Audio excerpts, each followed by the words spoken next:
everyone, Sort of Nerd, and today, don't mind the noise, because my neighbor is doing something.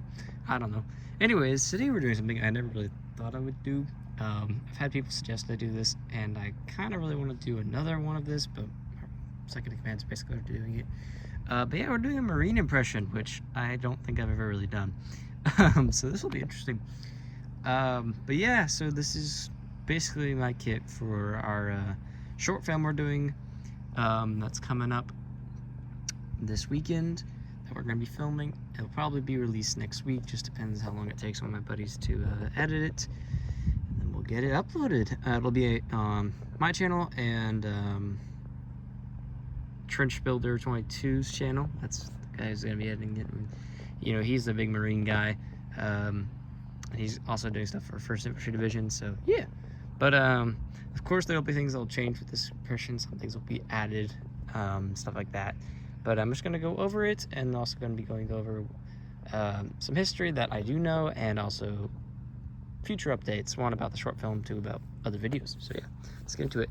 So I have full ERDL set. This is for Operation Dewy Canyon, so 1969, about mid-1969 really, more early actually, February, March.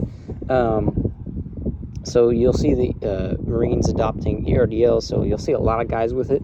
Hopefully I actually put up photos this time, if I remember.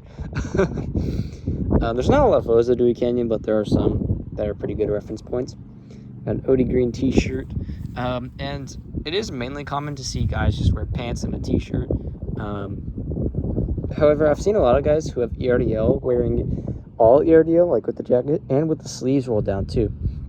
My guess about that is because they really want to take advantage of the whole camouflage aspect to get everything really camouflaged. Literally every guy who has ERDL most of the time is going to have top and bottom and the sleeves rolled down. But that's just from the photos I've seen. It might be a little different. But mostly everyone has OD green, and even like some guys with ERDL, most of them are just going to have a t-shirt and just the pants without the top. However, if they do have the top with OD green, they mainly will have the sleeves rolled up. But yeah, we have my 3rd pattern jungle boots, which is the most common boot at this time for Army and Marines. And then we have some GI socks. These are reproduction ones. They are correct with dog hair all over them. Then we have M16 bandolier over there, 7-pocket bandolier. I'm probably gonna have another one for this short film, and most Marines would have more than one.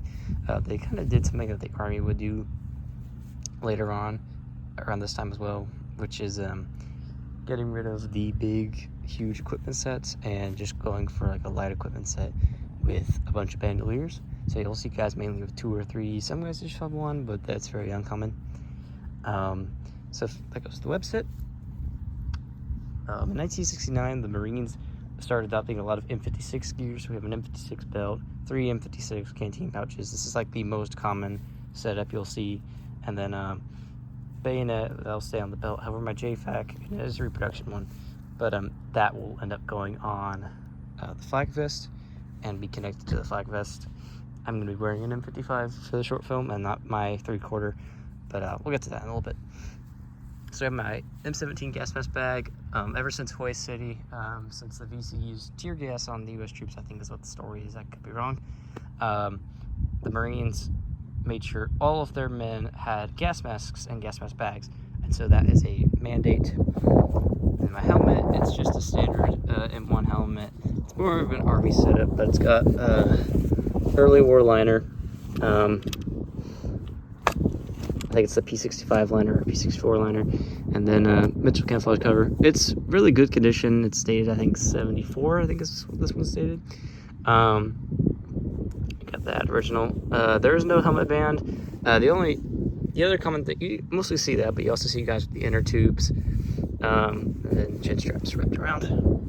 Got my M16. It's not actually an M16. I think it's the early prototype. It's the XM something. I don't actually remember what the prototype name is, but it is actually not an M16, nor is it actually an M16A1. Well, actually, I think it's technically an M16, but how you can tell is because there's no bulb here, but I think it's just an M16.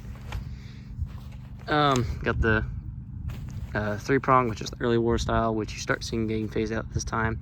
Got a sling, and I finally got the charging, not the charging, the bolt release fixed. So that works now, which is nice. And also, when I went to E-Fight to go get that fixed, I completely forgot to ask for a new sling swivel. Good job. But yeah, so we have a 3/4 vest, which actually isn't completely inaccurate. There was very few amounts of Marines who actually wore the 3/4, and we have some photos from Dewy Canyon of them doing it. It's like 2 guys. Of course, the main one would be the M55, either 1st through 3rd pattern by 69. But yeah, this is my beautiful 3/4 vest, and it is very beautiful, and it's also a little rare because it is the first contract code with 823, dated 1967. And so what's weird though is it's a first contract code, but it doesn't have the epaulets, so it's actually a transitional one. I say it's rare. Lane got one too. That's the exact same. So it's transitional from the epaulets to getting rid of them, which makes sense. So this is a late production first contract code. But yeah, all right, let's go see what it looks like on me. And here we are. I know I'm standing a little bit away, but I wanted to get the sun a little bit. I'll step closer in a little bit. But yeah. So like I said, a couple of the changes. I know I didn't say the last one I'm about to say, but M55 flak vest, and then I'll have a M41 haversack with a couple of stuff on it. I think we're gonna have a M43 shovel carrier, the OD green one. I don't know what else I'm gonna add on it, because it just depends on what we have. But yeah, so this is the kit. This is what I'll be wearing for our short film. So yeah, I'm just gonna stay inside. But yeah, so I might actually eventually do this kit fully. I think it could be a cool and fun thing to do. Otherwise, I really don't know what else I'm gonna do Vietnam wise. We're going early war US for the US Army, of course, for 1st Infantry Division.